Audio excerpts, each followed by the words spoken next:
Apakah Anda excited merayakan kebangkitan Kristus? Haleluya.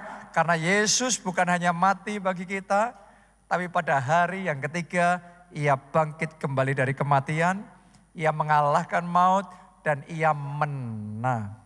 Jadi saya percaya Yesus yang sudah menang, Dia akan juga berikan kemenangan kepada kita. Dia yang bangkit dari kematian, saya percaya hari ini kuasa kebangkitannya akan membangkitkan kita semua. Amin. Nah, firman Tuhan yang akan saya bagikan pada hari ini, itu masih bagian kelanjutan dari khotbah di ibadah Jumat Agung kemarin. Saya percaya kalau Anda datang, firman Tuhan disampaikan oleh Pastor Nita. Dan ini adalah kelanjutannya. Kalau sudah nggak datang, no problem juga. Karena firman Tuhan hari ini pun pasti akan berbicara kepada kita. Masih ingat nggak judul khotbahnya apa? Allah di pihak kita. Ini good news yang saya mau bagikan sama saudara hari ini. Allah di pihak saudara. Dalam perkara, urusan, dan peperangan yang sedang kau alami dalam hidupmu, Allah di pihak Anda. Allah tidak netral, Allah tidak lepas tangan, Anda enggak biarin saudara sendiri, tapi Allah memihak kepada saudara. Nah pertanyaannya, ini khotbah hari ini ya, kalau Allah di pihak kita, terus kita di pihaknya siapa? Saya berdoa bukan cuma Allah di pihak kita, tapi kita semua ambil keputusan, kita juga di pihak Allah. Kita ada di pihak yang sama dengan Allah. Karena kalau saudara bersama dengan Allah, siapa lawan kita? Kita kasih tepuk tangannya pula yang paling meriah buat Tuhan kita. Mari kita buka Alkitab kita baca di dalam Matius 28, mulai ayat yang pertama. Setelah hari Sabat lewat, menjelang menyingsingnya fajar pada hari pertama minggu itu, pergilah Maria Magdalena dan Maria yang lain. Saya sebut ini para Maria. Karena Maria ini, Maria itu ya biar gampang, para Maria. Menengok kubur itu, ayat 2. Maka terjadilah gempa bumi yang hebat. Sebab seorang malaikat Tuhan turun dari langit. Dan datang ke batu itu dan menggulingkannya lalu duduk di atasnya. Ini adalah peristiwa kebangkitan Kristus. Jadi disaksikan oleh para Maria itu. Sekarang ayat yang ketiga. Wajahnya bagaikan kilat dan pakaiannya putih bagaikan salju. Ayat 4. Dan penjaga-penjaga itu, saya sebutnya para penjaga, gentar, ketakutan dan menjadi seperti orang-orang mati. Ternyata yang menyaksikan peristiwa kebangkitan Kristus 2000 tahun yang lalu bukan cuma para Maria. Tapi juga ada yaitu para penjaga, prajurit-prajurit, serdadu-serdadu yang ditempatkan di sana untuk menunggu kubur Yesus itu. Dan mereka ngalami ketika gempa itu terjadi, ketika batu digulingkan, ketika malaikat Tuhan itu turun. Mereka ngalami peristiwa itu. Di mana Kristus bangkit dari kematian. Tapi saudara perhatikan enggak? Sama-sama ngelihat satu peristiwa yang sama, orang beda, komentarnya bisa beda. Dan ternyata ini yang terjadi. Sama-sama menyaksikan peristiwa kebangkitan Kristus, komentarnya para Maria dibandingkan dengan para penjaga beda. Kenapa? Mari kita lihat ayat yang berikutnya. Kita baca dari ayat yang ke-11.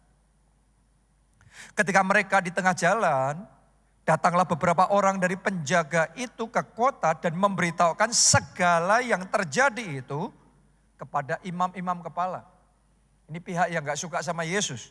12. Dan sesudah berunding dengan tua-tua, mereka mengambil keputusan lalu memberikan sejumlah besar uang kepada serdadu-serdadu itu. Dan berkata, kamu harus mengatakan bahwa murid-muridnya datang malam-malam dan mencurinya ketika kamu sedang tidur. Ayat 14. Dan apabila hal ini kedengaran oleh wali negeri, kami akan berbicara dengan dia sehingga kamu tidak beroleh kesulitan apa-apa. Mereka menerima uang itu dan berbuat seperti yang dipesankan kepada mereka. Dan cerita ini tersiar di antara orang Yahudi sampai sekarang ini. Ternyata tidak semua orang yang mengalami peristiwa yang mengagumkan itu bisa meresponnya dengan benar. Mereka ada di sana loh. Ketika gempa itu terjadi, ketika kuasa Allah sedang bekerja, ketika malaikat itu turun. Tapi gara-gara disuap oleh uang, maka mereka kemudian munculnya adalah saksi dusta. Mereka menceritakan berita dusta bahwa Yesus enggak bangkit, tapi mayatnya dicuri oleh murid-muridnya. Akibat dari kesaksian mereka itu, banyak orang Yahudi jadi bingung. Yang ini ngomong gini, yang ini ngomong gitu. Akhirnya banyak dari mereka tidak percaya. Akhirnya banyak orang kehilangan anugerah gara-gara respon yang salah dari para penjaga ini. Beda dengan responnya para Maria. Para Maria juga ada di situ. Menyaksikan peristiwa yang agung itu. Peristiwa yang dahsyat itu. Tapi yang luar biasa, hatinya mereka percaya. Mereka percaya Yesus yang mati sudah bangkit dari kematian. Mereka percaya, kemudian mereka mulai bersaksi. Mereka mulai menceritakan kabar yang baik, kabar yang hebat, kabar yang luar biasa. Dan ketika mereka mulai menceritakan, maka murid-murid Yesus yang lain, yang tadinya sudah lemes karena Yesus disalibkan dan mati. Mereka sudah tercerai-berai, keadaan mereka sudah kayak tidak berdaya. Begitu mendengar kesaksiannya para Maria ini, mereka yang lemah sekarang dikuatkan kembali. Hatinya dikobarkan kembali. Api semangatnya dibangkitkan kembali. Dan sejak saat itu terjadi kebangkitan dan revival yang luar biasa. Kenapa? Karena para Maria ini percaya. Hari ini kita sedang merayakan Paskah, yaitu Yesus bangkit dari kematian. Yesus mengalahkan maut, hidup selama-lamanya. Doa saya Anda yang datang merayakan ibadah ini, Anda juga yang mengikuti secara online, bukan cuma sekedar ibadah biasa ini buat saudara, tetapi doa saya dalam hatimu ada iman yang sama seperti yang dimiliki oleh para Maria itu. Ada hati yang percaya bahwa Yesus yang kita sembah, dia mati bagi kita 2000 tahun yang lalu di kayu salib. Tapi pada hari yang ketiga, ia bangkit dari kematian. Ia mengalahkan maut, ia menang dan memerintah sampai selama-lamanya. Ayo tepuk tangannya lebih meriah lagi buat Yesus kita yang luar biasa. Saya berdoa di hati saudara ada hati yang percaya. Percaya bahwa Allah di pihak saudara. Percaya Allah mengasihi saudara. Percaya Allah punya rencana yang besar dalam hidup saudara. Percaya Tuhan akan memberikan kemenangan kepada saudara. Amin. Punyai hati yang seperti itu. Hati yang percaya. Karena ketika hati kita percaya Allah di pihak kita, respon kita juga akan benar. Kita juga mengambil keputusan. Kita juga di pihaknya Tuhan. Bukan hanya Allah di pihak kita juga di pihaknya Tuhan. Kalau Tuhan sudah terlebih dahulu mengasihi kita, giliran saya juga membalas cinta kasih Tuhan dalam hidup saya. Kalau Tuhan sudah memberikan yang terbaik buat saya, giliran saya juga memakai hidup saya untuk memberikan yang terbaik buat Tuhan. Hidup saya adalah untuk menyenangkan hati Tuhan. Hidup saya adalah untuk kemuliaan nama Tuhan. Kalau Tuhan sudah setia sama saya, sekarang saya juga mau setia sama Tuhan. Hari ini kita merayakan Paskah saudaraku. Seringkali kita datang sama Tuhan, datang dalam ibadah, kita expect something from Him. Kita mengharapkan sesuatu dari Dia. Tapi di saat Paskah ini gimana kalau kita ganti give something to him. Dia sudah give everything to us. Dia sudah memberikan tubuhnya buat kita. Dia sudah memberikan darahnya. Dia setia sama kita sampai mati di kayu salib. Bagaimana kalau di Paskah ini gantian kita ngomong sama Tuhan. Tuhan, aku pun juga mau setia sama Tuhan. Aku cinta Yesus. Sekali Yesus, selamanya hidupku milik Yesus. Sampai putih rambutku, sampai nafas akhirku, hidupku milik Yesus. Karena kalau Allah di pihak saudara dan saudara juga di pihak Allah, ada covenant, ada perjanjian sama Tuhan, hidupmu pasti berbeda. Makanya kita ngomong kalau Allah di pihak kita, siapa lawan kita? Itu adalah hidup yang Allah di pihak kita. Tapi kalau kita memutuskan untuk meninggalkan Tuhan, ya lain lagi saudaraku ya. Allah yang sudah di pihak kita, asal kita juga bersama dengan Allah. Kita mengatakan bersama dengan Tuhan, kita akan lakukan perbuatan-perbuatan yang besar dan ajaib. Nah di momen ini saya ingin ajak saudara untuk belajar kisah kehidupan seorang Raja Yehuda, namanya adalah Raja Abia. Ya kalau Anda perhatikan di dalam sejarah perjalanan bangsa Israel setelah menjadi raja, masih ingat gak raja pertamanya siapa? Raja Saul. Setelah itu raja keduanya, Raja Daud. Raja Daud digantikan anaknya namanya Raja Salomo. Setelah anaknya Salomo meninggal, yang naik tahta siapa? Rehabeam. Di masa Rehabeam inilah Israel pecah jadi dua. Yang 11 suku disebut kerajaan Israel. Rajanya namanya Raja Rehabeam. Yang satu suku, suku Yehuda, itu sukunya Daud, itu jadi kerajaan Yehuda.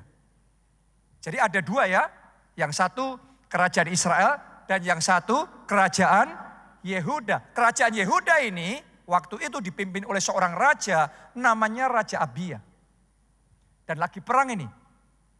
Dua kerajaan lagi perang. Yang satu Raja Abia memimpin kerajaan Yehuda, yang satu Raja Yerobeam memimpin kerajaan Israel. Tapi sebenarnya perang ini berat sebelah. Karena yang satu 11 suku, yang satu suku. 1 lawan 11 harusnya menang siapa? 11. Terus kemudian Anda harus tahu bahwa yang di sini tentaranya 800.000. Yang di sini 400.000. Harusnya menang siapa? 800. Raja Rehobeam ini raja yang sudah 18 tahun memerintah jadi raja. Sangat pengalaman. Orang yang bakat naturalnya luar biasa sekali. Orang yang lihai di dalam berperang, punya strategi-strategi yang waduh ini orang hebat lah. Tapi Abia ini raja yang baru naik tahta, dia masih sangat muda, dia belum pengalaman, masih hijau sama sekali. Sekarang berhadapan-hadapan, harusnya menang Abia apa Yerobeam? Harusnya Yerobeam. Tapi mari kita lihat kisah yang terjadi pada zaman itu. Kita baca di dalam 2 Tawarik 13, ayatnya yang ke-8. Tentu kamu menyangka bahwa kamu dapat mempertahankan diri terhadap kerajaan Tuhan yang dipegang keturunan Daud. Jadi ini siapa nih? Kerajaan Yehuda. Sukunya Daud ya, suku Yehuda. Karena jumlah kamu besar, maksudnya ini Israel. Dan karena pada kamu ada anak lembu emas yang dibuat Yerobeam untuk kamu menjadi Allah. Coba saudara renungkan itu. Jadi ternyata kerajaan Israel ini belok setia. Tadinya menyembah Allah Yehova. Tapi sekarang menyembah anak lembu emas. Hanya satu suku yang setia, yaitu suku Yehuda. Mereka hanya menyembah kepada Allah Yehova. Tapi kenyataannya, bicaranya secara manusia, secara hitung-hitungan, yang Israel lebih kuat daripada yang Yehuda. Yang di sini lebih banyak daripada yang di situ. Kadang-kadang dalam hidup kita, kita juga mengalami situasi-situasi yang gitu. Kita sudah jadi orang baik. Tapi kenapa kita ngelihat orang jahat malah lebih maju. lebih sukses. Di keluarga kita hormat sama orang tua. Ada adik kakak kita ugal-ugalan sama orang tua, nggak peduli sama orang tua. Kenapa seolah hidupnya jauh lebih gampang daripada kita. Kita cinta Tuhan, kita sungguh-sungguh sama Tuhan. Orang itu hidupnya nggak ingat sama Tuhan, nggak peduli sama Tuhan. Kenapa seolah-olah hidupnya jauh lebih maju. Keadaan yang sama yang dialami oleh Raja Yehuda pada waktu itu. Tapi hari ini saya mau ngomong begini sama saudara. Benar, startnya Yerobeam jauh lebih maju, jauh lebih kuat, jauh lebih banyak, jauh lebih hebat. Tapi dengarkan baik-baik saudaraku, dalam kehidupan ini, startnya kita tidak menentukan finishnya kita. Kita bisa memulai dengan tidak seberapa, tidak diperhitungkan. Tapi saya mau ajak saudara, ayo terus jalan sama Tuhan. Ayo kita tetap setia sama Tuhan. Ayo kita tetap andalkan Tuhan di dalam kehidupan kita. Karena Allah kita itu Allah yang hidup. Dia Allah yang berkuasa. Dan dia di pihak kita. Dan kalau Allah di pihak kita, siapakah lawan kita? Doa saya, walaupun start kita nggak seberapa, tapi endingnya, finalnya nanti kemuliaan Tuhan. Saya berdoa ada pembelaan Tuhan, ada penyertaan Tuhan, ada favor Tuhan yang dicurahkan di dalam hidup saudara. Mari kita lihat seperti apa kesetiaan Raja Abia kepada Tuhan. Lanjutkan pembacaan itu mulai ayat yang ke-10. Tetapi kami ini, Tuhanlah Allah kami, dan kami tidak meninggalkannya. Ini mesti jadi komitmen ya buat kita semua. Yang 11 suku undur dari Tuhan. Yang satu suku, kamu undur, aku tetap maju. Sama seperti yang dikatakan oleh Yosua. Kalau Anda masih ingat ya, dia ngomong sama bangsa Israel. Kamu pilih hari ini, kepada siapa kamu akan beribadah. Aku gak tahu pilihanmu seperti apa. Tetapi aku dan seisi keluargaku, kami akan beribadah sama Tuhan. Kami akan melayani Tuhan dengan segenap hidup kami. Kadang-kadang dalam hidup ini kesetiaan kita diuji. Kadang-kadang kita berpikir kalau ikut Tuhan semuanya lancar. Ikut Tuhan pasti maju, pasti diberkati. Tapi kenyataannya kita sudah melakukan ini, melakukan itu. Kita sudah setia. Tapi tetap yang terjadi dalam hidup kita gak seperti yang kita pikirkan. Gak seperti yang kita harapkan. Doa saya ketika engkau dalam keadaan seperti itu, Anda bisa tetap setia. Ketika semua orang lain undur dan meninggalkan Tuhan, Anda tetap maju beribadah sama Tuhan. Tetap maju melayani Tuhan. Tetap sungguh-sungguh menyenangkan hati Tuhan. Saya juga appreciate Anda ibadah hari ini. Saya nggak tahu ya, karena masing-masing dari kita keadaan beda. Bisa jadi sebelum Anda datang ke sini, sebenarnya Anda ada tawaran bisnis, ada kesempatan ini dan itu dan lain sebagainya. Tapi sekalipun itu semua, Anda tetap ambil keputusan untuk datang, mengutamakan Tuhan dan beribadah. Itu namanya setia. Kadang-kadang dalam hidup kita bisa jadi nggak setiap saat kita mood untuk menyembah Tuhan. Kadang-kadang hati kita berbeban berat. Kadang-kadang mood kita nggak ada di situ. Tapi engkau paksa tanganmu tetap terangkat ke atas. Kemudian engkau naikkan pujian, penyembahan dan ucapan syukur. Saya mau katakan sama saudara, itu setia.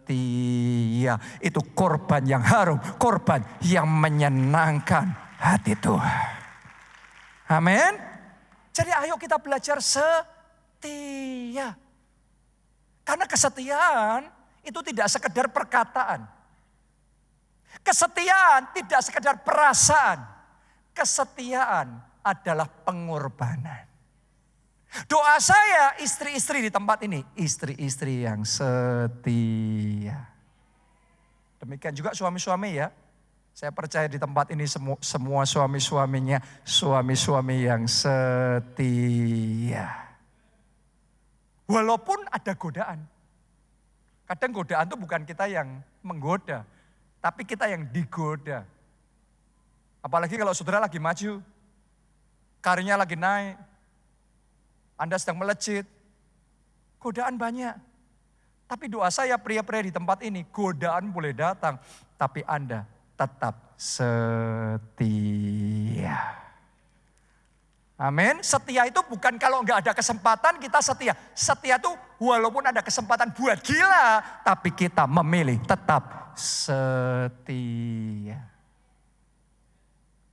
Dan terlebih lagi kita sebagai anak Tuhan, ayo ambil keputusan. Jadi anak Tuhan yang setia. Jadi pelayan Tuhan yang setia. Ayo kita loyal dan setia sama Tuhan. Tuhan sudah setia sama kita. Giliran kita setia sama Tuhan. Tuhan sudah mengasihi kita. Giliran kita membalas cinta kasih Tuhan. Tuhan sudah give the best dalam hidup kita. Mari kita juga give our best for Jesus. Lanjutkan pembacaan itu. Lihat seperti apa yang dilakukan oleh Abia. Kami ini Tuhan Allah kami dan kami tidak meninggalkannya. Dan anak-anak Harunlah yang melayani Tuhan sebagai imam. Sedang orang Lewi menunaikan tugasnya. Lihat saudaraku, yakni setiap pagi dan setiap petang mereka membakar bagi Tuhan korban bakaran dan ukupan dari wangi-wangian. Menyusun roti sajian di atas meja yang tahir dan mengatur kandil emas dengan pelita-pelitanya untuk dinyalakan setiap petang. Karena kamilah yang memelihara kewajiban kami terhadap Tuhan Allah kami, tetapi kamulah yang meninggalkannya. Ini setia saudaraku. Yang lainnya meninggalkan tapi mereka tetap maju. Mereka tetap menunaikan tugas, kewajiban, tanggung jawab mereka setiap pagi, setiap petang. Belajar saudaraku ya. Jadi dalam hidup ini, it's not about us, we are blessed, kita yang diberkati, kita dapat ini, dapat itu. Tapi ada yang namanya nilai-nilai kesetiaan. Dan hari ini kita sementara merayakan Paskah, merayakan kebangkitannya, kemenangannya. Ayo kita ngomong sama Tuhan, Tuhan aku mau belajar setia sama Tuhan. Ayat yang ke-12. Ini perkataan Abia. Lihatlah pada pihak kami Allah yang memimpin. Ini hebat saudaraku. Karena mereka setia sama Tuhan. Dalam hidup mereka benar-benar nyata pimpinan Tuhan. Sama-sama saudaraku ya, jadi orang Kristen. Sama-sama punya Tuhan. Seberapa hati kita ini komit sama Tuhan, Anda akan melihat seperti itu nanti nyata penyertaannya dalam hidup saudara. Pimpinannya dalam hidupmu. Saya ketemu sama banyak orang Kristen, tapi berapa banyak orang Kristen yang belum bisa merasakan. Kok kayaknya Tuhan itu cuma satu konsep, Tuhan itu pribadi yang jauh di sana. Tapi saya yakin di sini ada orang-orang yang bisa merasakan dan ngomong seperti Abia. Lihatlah. Dalam hidupku ini Tuhan itu nyata, Tuhan itu hidup, Tuhan itu memimpin setiap langkah kami. Tuhan itu berbicara kepada kami, kami berdoa, Tuhan mendengar doa-doa kami, Tuhan menolong kami, Tuhan turut campur nyata dalam hidup kami. Saya berdoa mulai hari ini dalam hidupmu pun. Tuhan nyata, pimpinannya nyata, penyertaannya nyata dalam hidup saudara. Allah di pihak kita. Lanjutkan. Sedang imam-imamnya siap meniup tanda serangan terhadap kamu dengan nafiri isyarat-isyarat. Hai orang Israel, jangan kamu berperang melawan Tuhan, Allah nenek moyangmu, karena kamu tidak akan beruntung. Jadi Abia ngasih warning sama orang Israel, kamu jangan perang nih sama kita. Kamu tidak akan beruntung. Kenapa? Karena Allah di pihak kita. Karena kita kesayangannya. Kita biji matanya Tuhan. Berarti nyentuh kita, nyentuh Tuhan. Nyentuh biji matanya. Saya percaya bukan cuma Abia. Saudara juga biji matanya Tuhan. Amin. Dan mengganggu saudara sama seperti mengganggu biji matanya Tuhan. Menyentuh saudara seperti menyentuh biji matanya Tuhan. Boleh enggak saudara coba praktek? Boleh enggak sentuh biji mata samping saudara? Ada nggak tadi yang waktu Anda disuruh gitu, terus mau disentuh biji matanya, terus ngomong, silakan. Gila kan? Nggak mungkin kan? Saya tanya sama saudara, kalau ada yang mau mencolok biji mata saudara, kira-kira apa yang Anda lakukan?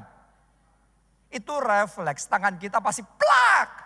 Bila perlu lanjutin, plak gitu. Tangannya nggak mungkin diam. Kenapa? Karena ini biji mata ini sudah pasti bertindak. Dengarkan baik-baik saudaraku, Anda loyal sama Tuhan, Anda setia sama Tuhan, Tuhan di pihak saudara, Anda biji matanya. Kalau ada yang mengganggu saudara, tangannya pasti bertindak. Dia pasti bela saudara. Dia tidak akan tinggal diam. Dia akan memihak kepada saudara. Dia nggak akan lepas tangan. Dia nggak di posisi netral. Dia akan ada di pihak Anda. Anda boleh menang segalanya. Tapi kalau Tuhan nggak di pihak saudara, sia-sia. Anda boleh sangat terjepit. Tapi kalau Tuhan berpihak sama saudara, Anda akan melihat. Tangannya masih kuat loh. Dia masih sanggup loh. Untuk merubah keadaanmu dia sanggup loh. Untuk menyembuhkan sakit penyakitmu dia sanggup loh. Untuk melepaskan saudara dari urusan hukum itu, pengadilan itu, dia sanggup loh.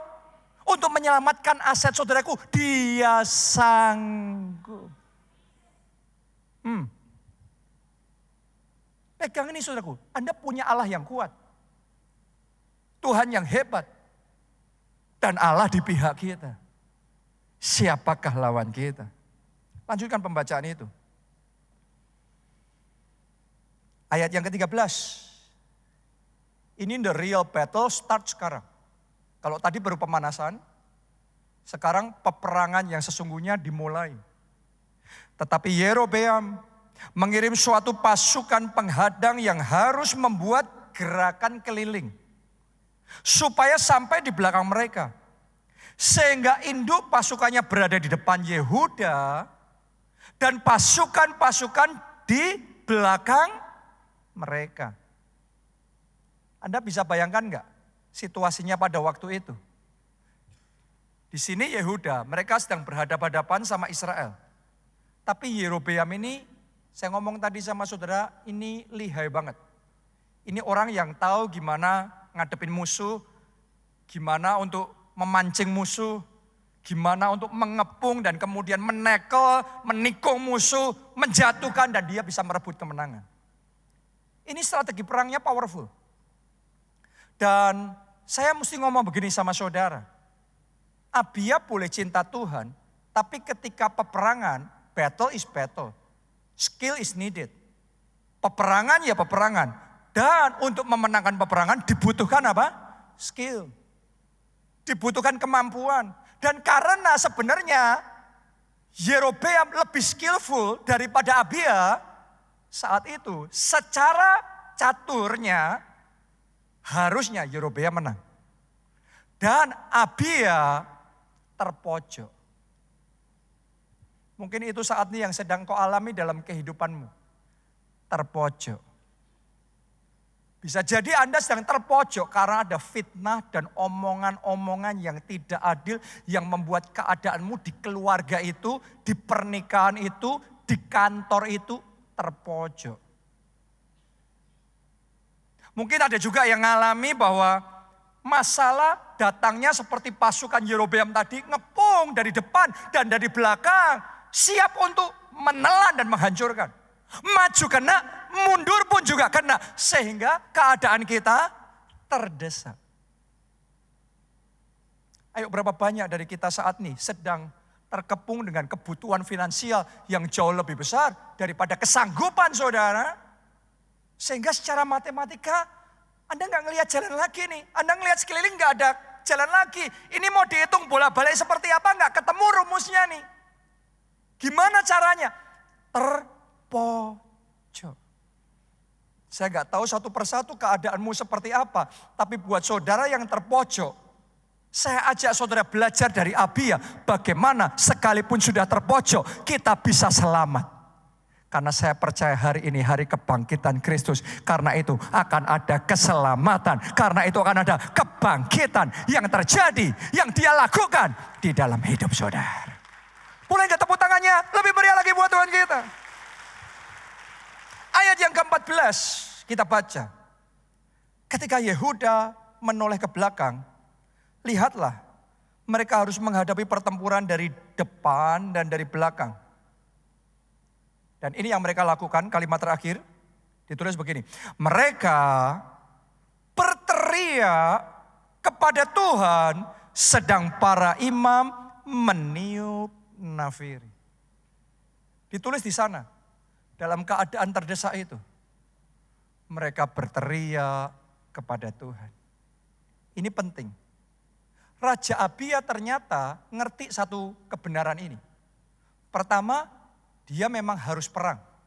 Secara jasmani pakai pedang. Atur strategi. Lakukan semaksimal mungkin untuk bisa menang di dalam peperangan. Itu harus dilakukan. Makanya saya mau ngomong sama saudara, Anda juga perlu melakukan secara jasmani, usahakan yang terbaik. Tapi ada satu hal lagi yang dilakukan oleh Abia yang membuat perbedaan. Saat dia terdesak, dia berteriak kepada Tuhan. Saya mau ngomong sama saudara, dalam keadaanmu yang terdesak, jangan pernah lupa satu ini. Berteriak kepada Tuhan. Andalkan Tuhan di dalam hidup saudara.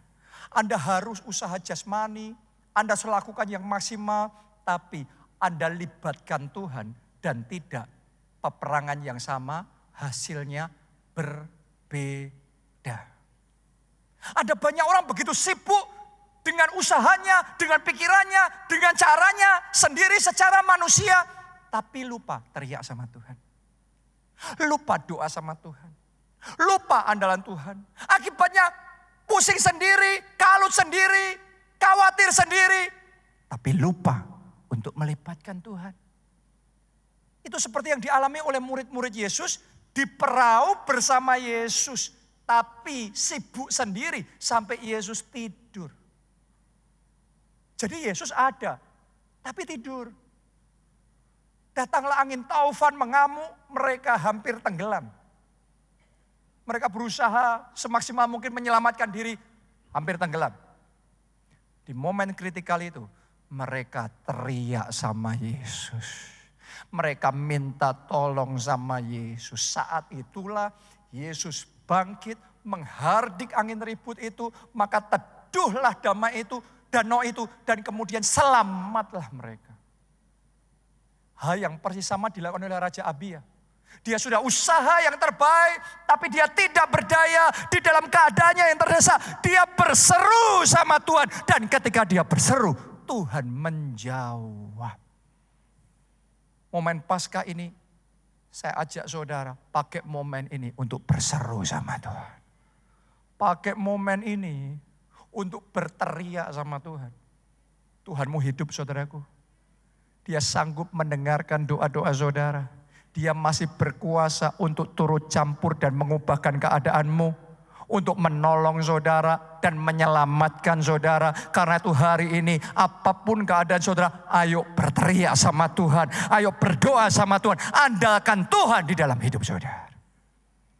Bukan cuma berpikir ya, berpikir harus, berjuang harus, berusaha harus, lakukan semuanya harus. Tapi andalkan Tuhan nomor satu. Setelah itu yang berikutnya, mari perhatikan. Setelah minta tolong sama Tuhan, apalagi yang Raja Abia lakukan? Ayat berikutnya. Ayat 15. Dan orang-orang Yehuda, ditulis di sana begini. Memekikkan peki perang. Pada saat orang-orang Yehuda itu memekikkan peki perang, Allah memukul kala Yerobeam. Perhatikan kalimat ini. Pada saat orang-orang Yehuda itu memekikkan peki perang, Allah memukul kala Yerobeam. Jadi yang pertama, Raja Abia berteriak sama Tuhan. Sama Tuhan berteriak, sama Tuhan berdoa. Tapi sama lawannya, ditulis apa tadi? Mereka meneriakkan peki peperangan. Dalam keadaan yang terdesak, teriakan mereka bukan teriakan ketakutan. Bukan teriakan kepanikan. Tapi di dalam keadaan terdesak, yang keluar dari mulut mereka, peki peperangan. Tuhan menyertai kita, Allah di pihak kita, siapa lawan kita, kita menang. Padahal lagi terdesak. Tapi yang keluar peki peperangan. Itu hukum perang. Itu cara membalikkan keadaan. Itu yang diajarkan firman Tuhan. Biarlah yang tidak berdaya berkata, aku ini pahlawan. Biarlah yang lemah berkata, aku kuat. Biarlah yang sakit berkata, aku sembuh. Jadi perkataan ini bukan perkataan ketakutan, perkataan kekhawatiran. Perkataan ini bukan untuk menjelaskan situasinya. Anda bayangkan kalau waktu Abia lagi terdesak, terus dia keluar suaranya adalah ketakutan. Waduh, gimana ini? Gimana terkepung kita, mati kita. Kalau itu suaranya Abia, Anda jangan heran, Raja Yerobeam dan pasukannya akan tambah semangat, habisi mereka. Benar apa tidak? Habis tuh. Banyak orang keliru besar saat peperangan sengit terjadi dalam hidupnya. Yang keluar suaranya kepanikan. Gimana ini? Bisnis turun semua, omset turun semua. Ini daya beli masyarakat lagi turun. Ini persaingan tambah berat. Ini dan itu. Yang keluar hanya perkataan menjelaskan keadaan. Perkataan untuk menunjukkan ketakutannya kita, kepanikannya kita. Ingat baik-baik saudaraku, Alkitab berkata hidup dan mati dikuasai lidah. Barang siapa suka mengemakannya, ia akan memakan buahnya. Jadi perkataan saudara itu belajar pakai perkataan untuk berperang. Bukan pakai perkataan untuk mengekspresikan yang ada di hati saja. Ada waktunya kita ngomong begitu. Tapi kalau lagi perang, pakai perkataan untuk menang. Saya belajar prinsip yang sama ini. Ya kita semua ya, termasuk saya yang ngalami. Ada momen-momen kita dalam keadaan susah. Ada situasi-situasi di mana kita ini ngalami penurunan, kemunduran. Tapi saya belajar satu prinsip ini. Kalau lagi turun, terus kita ngomong, waduh gimana nih. Terus saya lemes, habis sudah. Kalau lagi mundur, terus kemudian kita kayak layangan putus yang kayak sudah gak ada harapan lagi, habis sudah. Justru di tengah kesesakan kita, itu waktu yang terbaik meneriakkan peki peperangan, mendeklarasikan Allah kita, Allah yang berkuasa, Allah di pihak kita. Siapakah lawan kita? Bersama dengan Tuhan tidak ada yang mustahil. Mujizat pasti terjadi, kemenangan pasti terjadi. Coba saudara renungkan, ini terlepas dari kuasa secara rohani. Secara jasmani saja prinsip yang sama berlaku. Anda coba jualan satu barang yang sama, satu produk yang sama, ngomong aja kalimatnya persis sama tapi kayak ragu-ragu gitu. Jualannya kayak orang yang gak confident. Sama produk yang sama, informasi yang sama semuanya. Tapi disampaikan dengan keyakinan yang kuat, ini barang bagus banget, ini pasti manjur, ini luar biasa. Saya yakin hasil jualannya beda. Saya mau ngomong sama saudara, belajar dalam kehidupan ini, pakai lidahmu untuk membalikkan keadaan. Pakai lidahmu untuk memenangkan peperangan. Pakai lidahmu untuk membuka pintu-pintu yang tertutup. Pakai lidah saudara untuk mendatangkan kuasa Allah bekerja. Sehingga mujizat demi mujizat terjadi dalam hidup saudara. Jadi dalam keadaan yang terdesak hari ini mulai berkata-kata di dalam nama Tuhan Yesus. Aku sembuh, aku sehat, aku kuat, I am blessed, I am highly favored. Tepuk tangannya yang paling meriah buat Tuhan kita. Anda diberkati, Anda diberkati, Anda diberkati, Anda diberkati. Apa saja yang kau lakukan dibuat Tuhan berhasil, berhasil, berhasil. Engkau diberkati, Allah di pihakmu. Ayo tepuk tangannya yang paling meriah buat Tuhan kita. Amin. Anda akan melihat kemenangan. Ini yang dialami oleh Raja Abia. Lanjutkan lagi pembacaan itu. Sekarang ayat yang ke-18. Demikianlah orang Israel ditundukkan. Yang kuat ini, yang powerful ini, tapi ditundukkan. Pada waktu itu, sedang orang Yehuda menjadi kokoh. Karena mereka mengandalkan diri kepada Tuhan. Allah nenek moyang mereka. Tak pernah lagi Yerobeam mendapat kekuatan di zaman Abia. Tuhan memukul dia sehingga ia mati. Saya mau ngomong begini sama saudara, Yerobeam yang awalnya gagahnya luar biasa, endingnya lenyap. Abia yang awalnya tidak diperhitungkan, akhirnya kemuliaan. Saya mau katakan sama saudara, perjuanganmu baru di tengah jalan. Engkau belum di final. Tapi saya nubuatkan finalnya kemuliaan, finalnya kemenangan, finalnya kejayaan. Akan ada kesaksian-kesaksian dahsyat yang Anda ceritakan dan nama Tuhan dipermuliakan. Ayo kita baca ayat terakhir ya. Ayat terakhir di Ayub 19 ayat 25 sampai 27. Pemain musik boleh maju ke depan. Ini adalah kesaksian dari Ayub. Ayub ngomong begini. Tetapi aku tahu penebusku hidup. Boleh enggak saudara ngomong hal yang sama seperti Ayub itu? Boleh enggak semuanya katakan aku tahu? Oh no, jangan ngomong kayak gitu saudaraku. Ngomong dari hati. Dengan keyakinan, aku tahu penebusku hidup. Gampang untuk ngomong Allah di pihakku. Tapi di tengah semua masalah dan keadaanmu yang sedang terjadi saat ini. Di tengah di hadapan sakit penyakit yang engkau sedang hadapi saat ini. Engkau katakan, aku tahu penebusku hidup. Di saat Anda sedang terdesak, di saat engkau mengalami kegagalan, katakan aku tahu penebusku hidup. Allah di pihakku. Lanjutkan lagi. Dan akhirnya, imannya Ayub kayak gini, akhirnya finalnya nanti, ujung dari semuanya ini, ia akan bangkit di atas debu. Saudara harus tahu bahwa Ayub sedang menceritakan keadaannya yang sudah habis seperti debu. Tadinya kejayaannya begitu menjulang tinggi. Tapi diizinkan dalam sekejap semuanya habis. Sekalipun orang ngomong kekayaannya 7 keturunan gak habis. Tapi ternyata kalau diizinkan itu dalam sehari pun lenyap semua. Dia sudah jadi debu.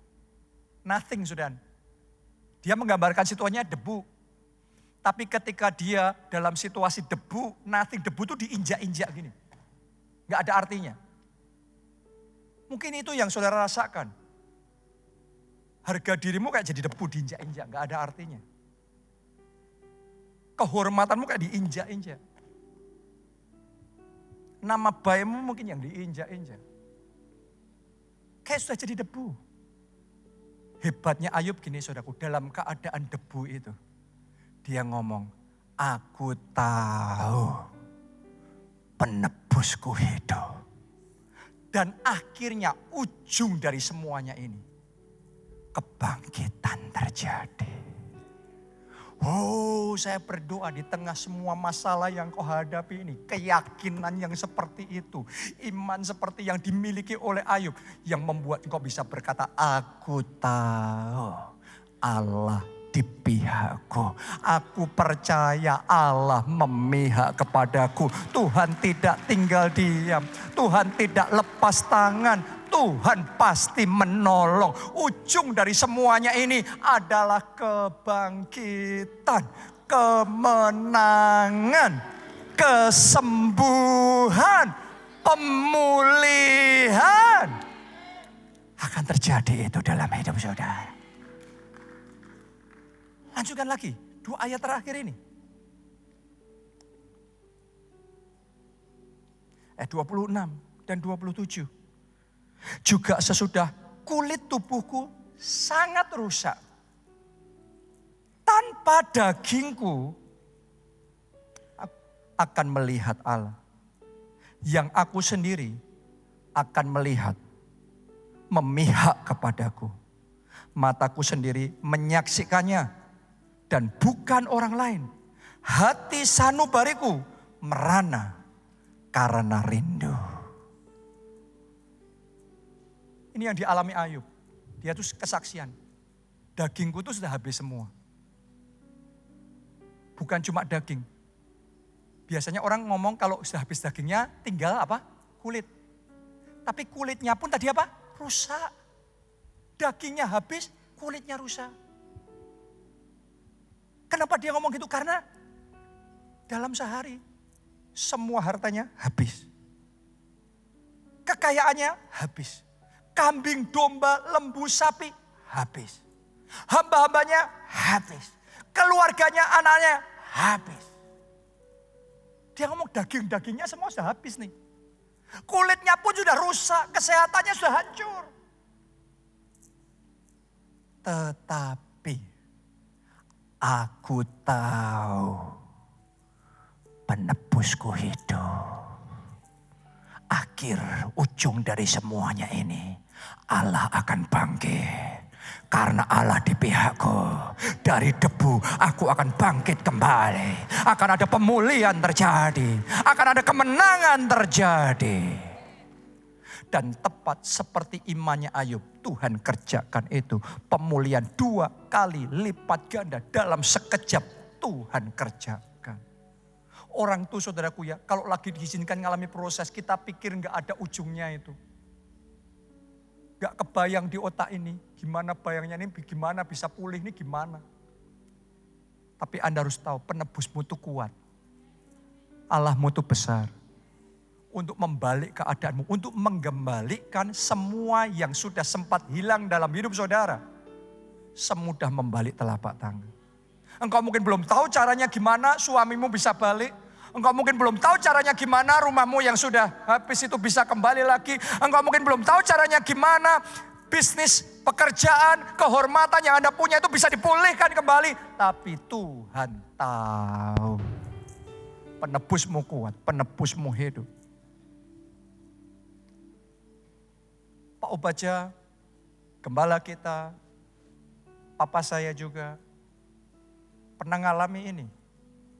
Saat dia di puncak bisnisnya, lagi maju-majunya. Semua bank datang nawarin kredit ini, kredit itu, gampang sekali. Karena memang lagi kenceng naik. Di momen itu Tuhan tantang dia untuk jadi pendeta. Satu-satunya alasan Pak Obaja ngomong ya sama Tuhan. Karena Pak Obaja merasa berhutang budi sama Tuhan. Anda yang tahu kesaksiannya Pak Obaja. Tadinya dia anak remaja yang merasa gak punya pengharapan. Karena rambutnya rontok. Bukan cuma rambut di kepala. Itu semua saudaraku. Semua rambut di sekujur tubuhnya itu rontok. Terus di sekolah dia dimain-mainin sama temannya. Dibully sama teman-temannya. Dia jadi minder sekali. Sampai SMP kelas 2 dia gak lanjut. Dia berhenti tengah jalan. Dia ngerasa gak punya masa depan. Tapi di momen itu. Tuhan dengar doanya. Tuhan jawab. Tuhan berikan mujizat. Sehingga dia bisa bangkit. Dia bisa jadi pengusaha yang sukses. Dia merasa hidupnya itu berhutang sama Tuhan. Jadi kalau Tuhan suruh apapun. Gak ada alasan untuk ngomong tidak. Hanya ya Tuhan. Dan ketika dia ngomong ya sama Tuhan jadi pendeta. Saudara berpikir kalau taat sama Tuhan kan selalu semuanya baik, lancar, indah gitu kan. Yang terjadi tahukah saudara, bisnisnya bangkrut. Saya masih ingat waktu itu saya masih kecil. Semua daging-dagingnya habis. Daging-daging yang kita punya di keluarga, kekayaan yang ada habis, mobil semua habis, perhiasan semuanya habis, tanah properti semuanya habis. Semuanya habis. Sampai pabrik, sampai perusahaan habis. Padahal Pak Obadja satu-satunya orang Kristen di dalam keluarganya. Apa kata mereka ketika mereka dengar Pak Obadja jadi pendeta aja, mereka sudah ngomong, kamu ngapain jadi pendeta? Mau makan apa? Mau makan kursi gereja? Dan sekarang benar-benar bisnisnya habis. Terus nanti orang ngomong apa? Keluarga ngomong apa? Kadang ada momen tertentu dalam hidup kita. Kita sudah melakukan semuanya benar pun. Tetapi hati kita tetap diuji. Doa saya kalau itu saudara, Anda tidak menjadi kecewa. Engkau bisa berkata di tengah semua daging yang habis, kulit yang rusak. Ayub ngomong, aku tahu penebusku hidup. Akhir ujung dari semuanya ini, Tuhan akan bangkit dari debu. Tuhan akan menolong aku. Tuhan akan melepaskan aku. Dan seperti itulah yang Pak Obadja alami. Dalam keadaan yang paling berat itu dia tetap maju. Dia tetap setia. Tetap komitmen sama Tuhan. Dan Tuhan mulai bekerja. Ketika Tuhan bekerja, saya mau ngomong begini sama saudaraku, gak kepikir di benak kita. Tapi nanti Anda akan ngalami itu. Tiba-tiba terjadi sendiri. Tuhan buka jalan. Ada lagi terobosan. Kemenangan demi kemenangan. Kalau Ayub dipulihkan 2 kali lipat. Buat Pak Obadja saya gak tahu. 7 kali lipat. 100 kali lipat. Bahkan tanpa batas. Tuhan bisa kerjakan. Hari ini di tengah semua situasi yang kau hadapi dalam hidupmu. Jangan lemes. Jangan kecewa dan tinggalkan Tuhan. Tapi katakan seperti Ayub. Aku tahu penebusku hidup. Aku yakin Allah berpihak kepadaku. Dan aku juga mau setia. Anda mau setia? Yang mau tepuk tangan yang paling meriah. Yesus. Kita bangkit berdiri. Nyanyikan lagu ini.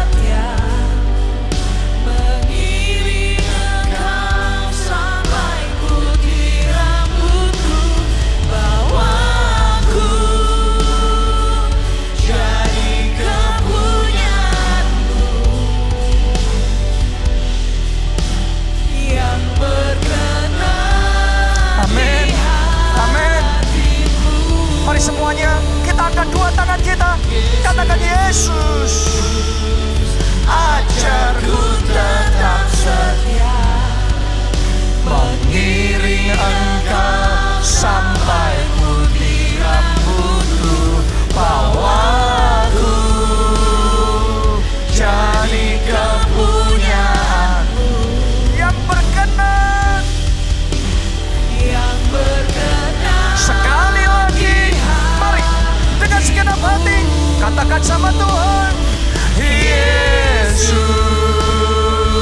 ajarku tetap setia, mengiring Engkau sampai putih rambutku, bawaku jadi kepunyaanmu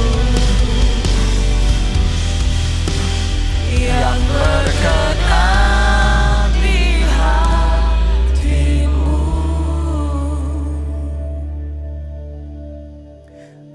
Saya ajak lagu ini jadi doamu. Tuhan, bawa aku jadi kepunyaanmu, jadi anakmu. Ini kerinduan saya, semua orang yang ada di sini, ada yang mengikuti secara online, jadi anak Bapa surgawi. Caranya gimana? Alkitab berkata barang siapa percaya kepada Yesus, ia diberi kuasa jadi anak-anak Allah. Karena itu ayo buka hati, undang Yesus masuk jadi Tuhan dan Juru Selamatmu. Maka yang pertama engkau akan terima pengampunan dosa. Dan yang kedua engkau akan diberi tempat dalam kerajaan surga. Anda yang percaya dan mau itu, Angkat dua tangan saudara. Ikuti doa ini. Katakan, Tuhan Yesus, Tuhan Yesus, masuklah dalam hatiku. masuklah dalam hatiku. Jadi Tuhan dan Juru Selamat. Jadi Tuhan dan Juru Selamat. Ampuni dosa-dosaku. Ampuni dosa-dosa. Selamatkan aku ya Tuhan. Selamatkan aku ya Tuhan. Mulai sekarang. Mulai sekarang Hidupku milik Yesus. Hidupku milik Yesus. Aku mau ikut Yesus. mau ikut Yesus. Melayani Yesus. Seumur hidupku. Aku percaya. Aku sudah diselamatkan. Sudah diselamatkan. Amin. Yang kedua, siapa percaya penebusmu hidup? Anda percaya? Allah di pihak saudara? Artinya kalau engkau berseru, dia menjawab. Dalam keadaan terdesak, Abia berseru sama Tuhan. Dan Tuhan menjawab seruan doanya. Saya mau ajak saudara datang sama Tuhan dengan seruan doa yang dari hati. Karena yang nyampe ke telinga Tuhan adalah yang dari hati. Anda yang mau itu, angkat dua tangan saudara. Katakan, Tuhan Yesus, selamatkan aku. Bela keluargaku. Bela perkaraku. Mari masing-masing doa saudara. Bawa perkaramu di hadapan Tuhan. Urusan hutang piutang itu bawa di hadapan Tuhan. Urusan pengadilan itu bawa di hadapan Tuhan. Masalah perseteruan keluarga itu, masalah warisan itu bawa di hadapan Tuhan. Kesalahpahaman sama teman saudara itu bawa di hadapan Tuhan. Jangan hanya berusaha secara jasmani, tapi andalkan Tuhan. Berseru sama Tuhan. Belajar berkata seperti Ayub, aku tahu penebusku kuat. Aku percaya di pihakku. Aku yakin Allah memihak kepadaku. Akhir dari semuanya ini, ujung dari semuanya ini, Allah bangkit. Pasti terjadi kemenangan. Kemenangan, kemenangan, kemenangan. Yang tidak berdaya, katakan aku kuat. Aku sembuh. Aku sehat. Yesus, ajarku tetap setia, mengiring Engkau sampai putih rambutku. Bawaku jadi kepunyaanmu yang berkenan di hatimu. Mari yang terakhir, yang terbaik, bersama-sama katakan Yesus. Yesus, ajarku tetap setia, mengiring Engkau sampai putih rambutku. Bawaku jadi kepunyaanmu yang berkenan di hatimu. Bawaku jadi kepunyaanmu yang berkenan di hatimu. Haleluya. Terima kasih. Amin. Thank you Jesus. Mari angkat dua tanganmu dan aminkan berkat Tuhan ini. Diberkati saudara oleh Tuhan. Amin. Diberkati keluargamu oleh Tuhan. Amin. Diberkati studi dan pekerjaanmu oleh Tuhan. Amin. Diberkati kesehatan dan masa depanmu oleh Tuhan. Amin. Dan diberkati pertumbuhan rohani serta pelayananmu oleh Tuhan. Kiranya hidupmu jadi berkat. Dan melalui kesaksianmu banyak orang diselamatkan. Amin. Dalam Amin. anugerah Allah Bapa, cinta kasih Yesus Kristus, dan persekutuan dengan Roh Kudus sekarang sampai selama-lamanya. Mari bersama-sama katakan amin.